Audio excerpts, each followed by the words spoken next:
रहे हैं और पोटली छोड़ नहीं रहे हैं सुदामा और कन्हैया पीछा नहीं छोड़ रहे। रानी पटरानी बहुत खुश हो रही। देखो बचपन के मित्र हैं, भले बूढ़े हो गए हैं लेकिन इनका बचपन नहीं गया।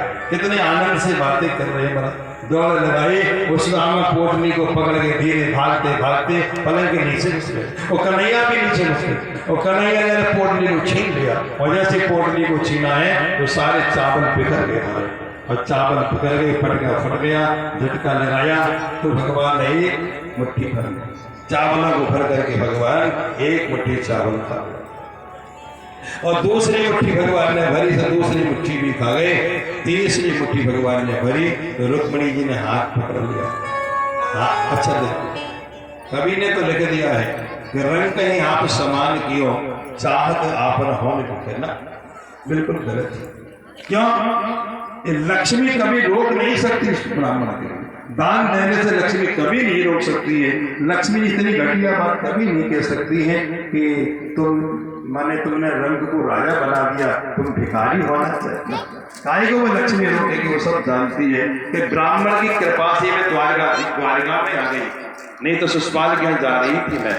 तो रुक्मिणी तो ब्राह्मणों का बहुत सम्मान करती है और लक्ष्मी ब्राह्मण ने ऐसे ही कह दिया कि सुदामा भिखारी थे और रुक्मिणी ने हाथ पकड़ा करके वो चावल छीन लिए थे। बोले तुम भिखारी होना चाहते हो, तुमने सुदामा को राजा बना दिया।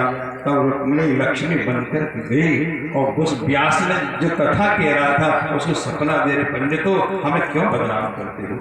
हमने ऐसा कब कहा? अरे कथा को सोच के समझ के पढ़ के अध्ययन करके तब तो बोलो, ऐसा नहीं कर। मनमाने ढंग से हमें नहीं व्याख्या करनी चाहिए।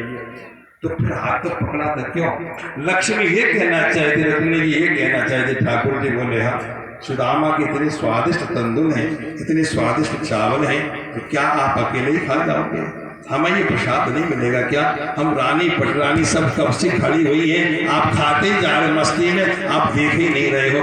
तब भगवान ने कहा रुक्मिणी मुझे याद नहीं रहा, मैं तो स्वाद में खा गया, तुम भी चावल खाओ।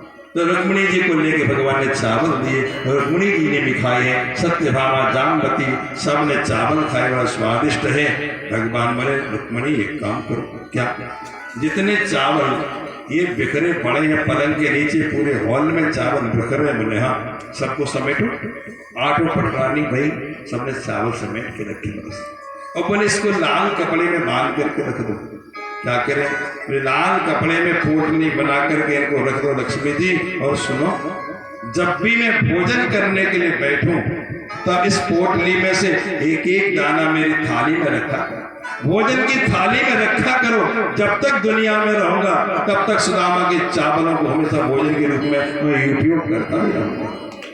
और लक्ष्मी ने वैसा ही किया, हमेशा एक चावल निकाल करके। दो चीजें भगवान कभी भूलते नहीं है, एक तो मैया यशोदा के हाथ का मक्खन कभी नहीं भूलते, हमेशा ब्रज की याद आती है। ऊधो मोए ब्रज बिसरत नाई, हंस सुता की सुंदर कलरव अर तरवर की छाई, बे किरकी बे पक्ष दोहरी किरक दुहावन जाई, ऊधो मोए ब्रज बिसरत नाई। यह सुदामा जी के चावलों को भगवान भूलते नहीं, एक एक दाना रोज भोजन की थाली में रखते हैं और अनंत गुना भगवान ने कर दिया है महाराज। इस तरह से भगवान ने सुदामा के चावलों का भोग लगाया है। सुदामा रहे हैं, बचपन की बातें भी हुई हैं। इसके बाद सुदामा ने कहा अब हम घर के लिए भगवान ने आंख लेकर के और सुदामा को विदा किया है। और सुदामा जाकर के जैसे विदा हो रहे हैं, ठाकुर जी से विदा लेते हैं तो भगवान थोड़ा प्रयास कभी कभी कर देता है। वही फटे पुराने वस्त्र जो थे सुदामा के वो वापस कर देता ना, रास्ता खराब है।